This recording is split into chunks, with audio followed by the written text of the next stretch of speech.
Muy buenas tardes, bienvenidos a Contexto Global de France 24. Yo soy Elena Lozano y todo lo que verá a continuación es noticia. Iniciamos. Nuevas protestas en Minneapolis contra las redadas del ICE. Cientos de personas rechazan la presencia de agentes federales tras la muerte de 2 personas a manos de los oficiales. Esto mientras el Departamento de Justicia abrió una investigación de derechos civiles en el caso de Alex Pretty. El gobierno de Cuba denuncia que Estados Unidos pretende asfixiar la economía de Cuba con la amenaza de imponer aranceles a los países que le vendan petróleo. El presidente Miguel Díaz-Canel calificó la medida de fascista y México advirtió de una crisis humanitaria de gran alcance. Turquía quiere ser mediador del conflicto entre Estados Unidos e Irán. El presidente Recep Tayyip Erdogan ofreció a su homólogo iraní Masoud Pezeshkian asumir un rol de facilitador para que Teherán y Washington se sienten a negociar antes de que Trump cumpla sus amenazas de atacar al país persa.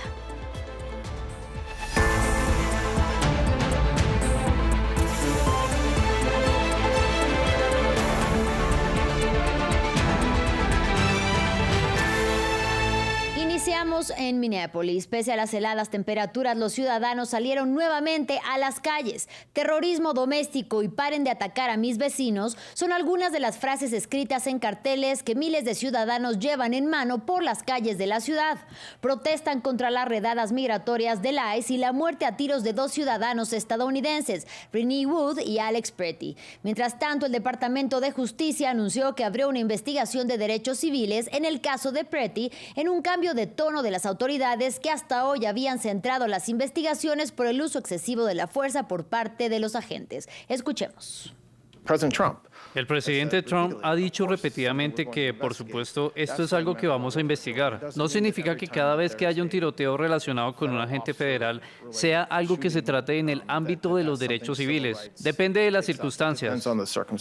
Continuamos en Estados Unidos porque este viernes se termina el plazo para que el Congreso adopte el presupuesto federal y evite así un nuevo cierre parcial de gobierno. Después de que el Senado no lograra votarlo el jueves, Donald Trump afirmó que se alcanzó un nuevo acuerdo de financiación. Sin embargo, los demócratas y los republicanos no logran ponerse de acuerdo sobre la financiación del Departamento de Seguridad Nacional, que es la agencia que supervisa el Servicio de Inmigración y Control de Aduanas, ICE. Veamos los detalles en el siguiente informe.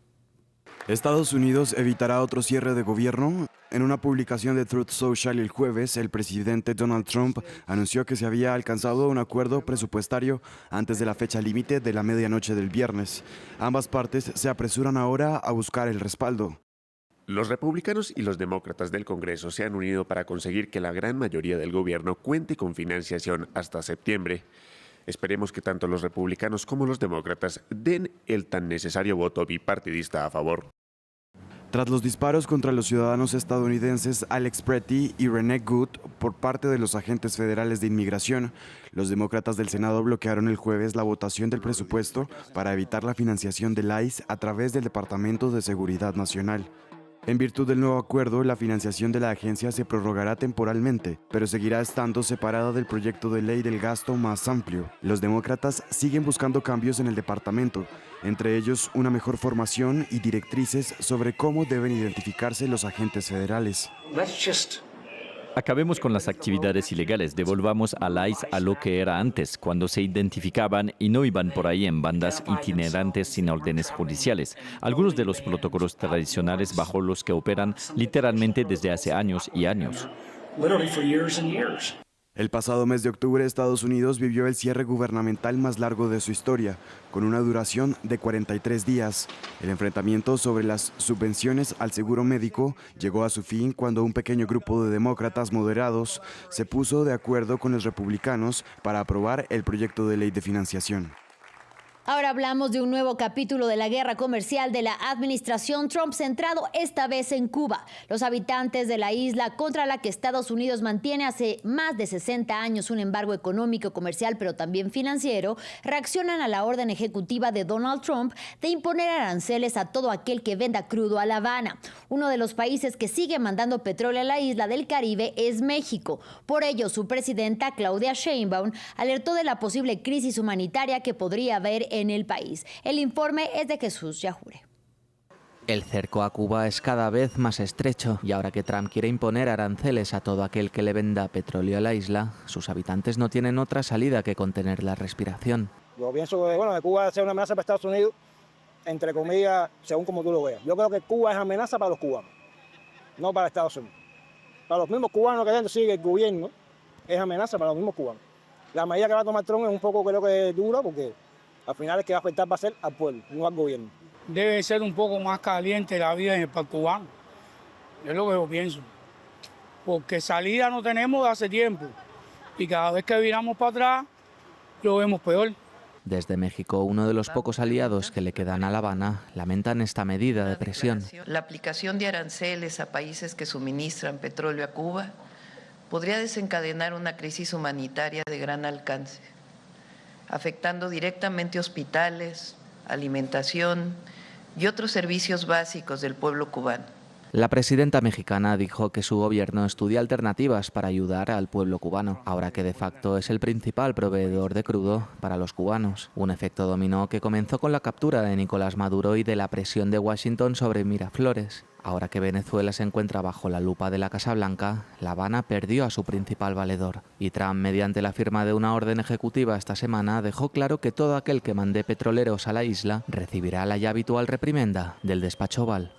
En otros temas, en África, más de 200 personas murieron en la República Democrática del Congo a causa del colapso de una mina de coltán en Rubaya, al este del país. Entre las víctimas hay mineros, niños y mujeres. El derrumbe ocurrió el miércoles, pero hasta hoy la cifra total de muertos no es clara. Se trata de un sitio controlado por los rebeldes del M23.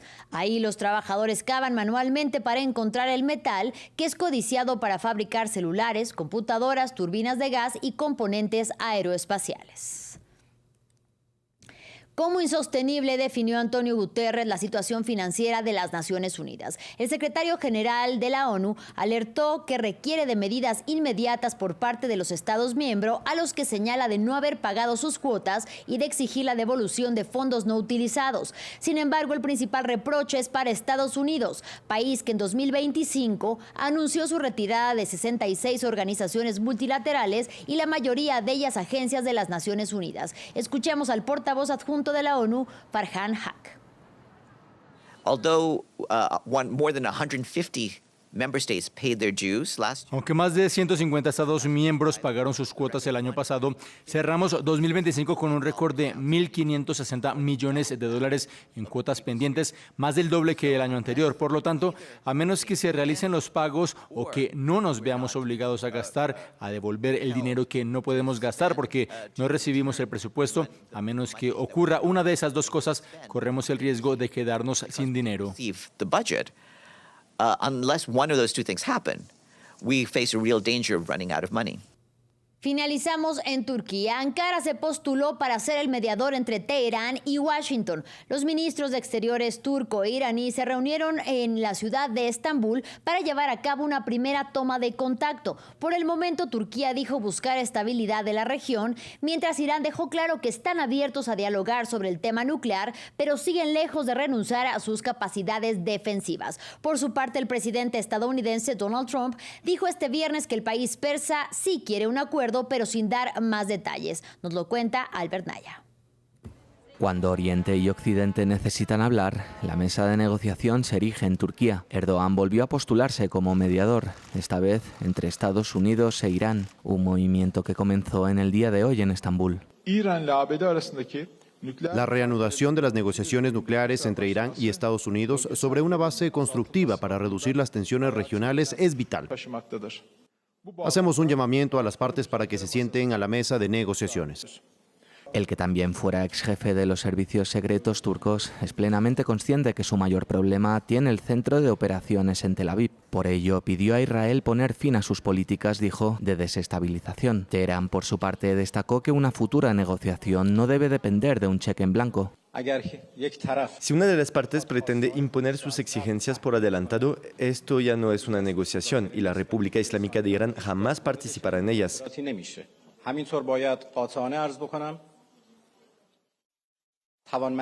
Las capacidades defensivas y de misiles de Irán nunca serán objeto de negociación alguna.